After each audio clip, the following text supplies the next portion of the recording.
4:30 a.m. and yeah, we're going to a lake I've been working at for, I don't know, feels like a lifetime. Lovely little place, some big fish, and yeah, we'll show you how we get on today once I clean my teeth. Then we go on our way.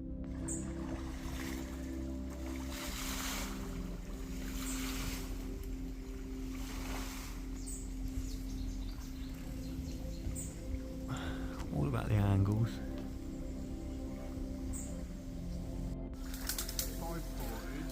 There's 200 metres of the finer mesh, 8mm mesh net. I've netted this many times just to remove small roach and mud. We'll show you some nice big carp. Some beautiful carp in here, up to close to 50 pounds. Nice. I mean, we always say we come to catch a little fish. We don't really. We come to watch Jenny smile when she's got a massive carp in her hand.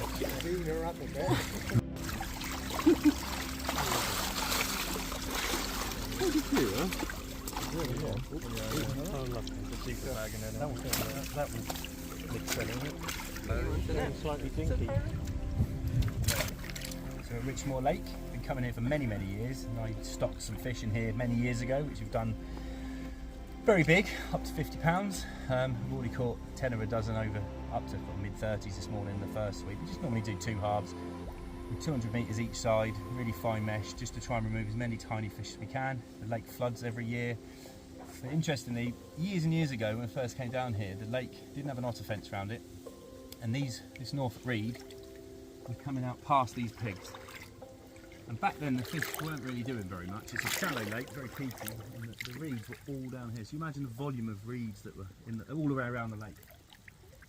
And first thing to do years ago was to drain it, and then a friend of mine came in, Ashley, and with his long reach and ripped as much of this reed out as he can, all the way around. And on the island it was horrendous, so that let a lot more light and wind onto the water. Not so much light because it's in the middle of nowhere, but it was just the wind. It was horrendous, and it stunk in all the reeds. It was disgusting. Now you can stand there, what you got, 2 inches of, yeah, it's not a lot, yeah. So that's transformed it. So it's all about activity and movement, and it is, it's nice and shallow. I mean, Jenny's dropped a couple of foot off it to make it easier for netting, because you're trying to catch tiny, so obviously they'll live in these reeds and under the pad.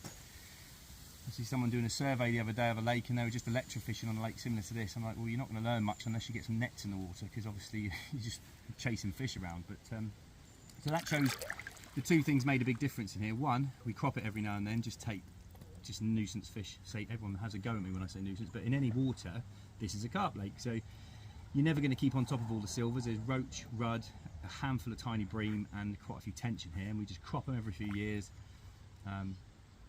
And obviously fish come in and go because it floods as well. But the fence is good, and the carp looking great, and it's a combination of Jenny looks after the lake really well, and like there's not millions of fish in here. There's about 120 odd carp in here, maybe 90 to 120 carp. Average size is well over 28, 29 pounds.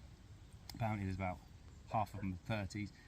But yeah, it was a case of when the fish started to grow, we put some nice young fish in here, but also taking these reeds back. A lot of people would have just left it, it was expensive to do. But that's what really made the lake, because they opened it right up, and the fish started to respond really well. So there's always something you can do, and it's seldom putting more fish in.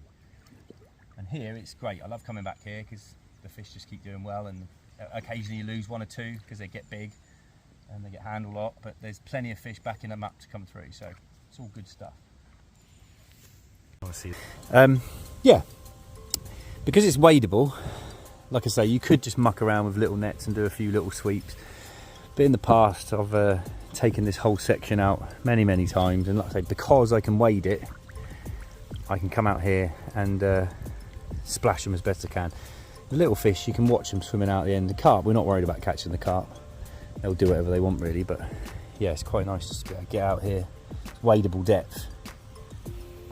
If it was deeper, we do like Cheddar Angling Club where the lilies are quite deep. Obviously fish are going to go in them and hide, but it's all part and parcel of it really.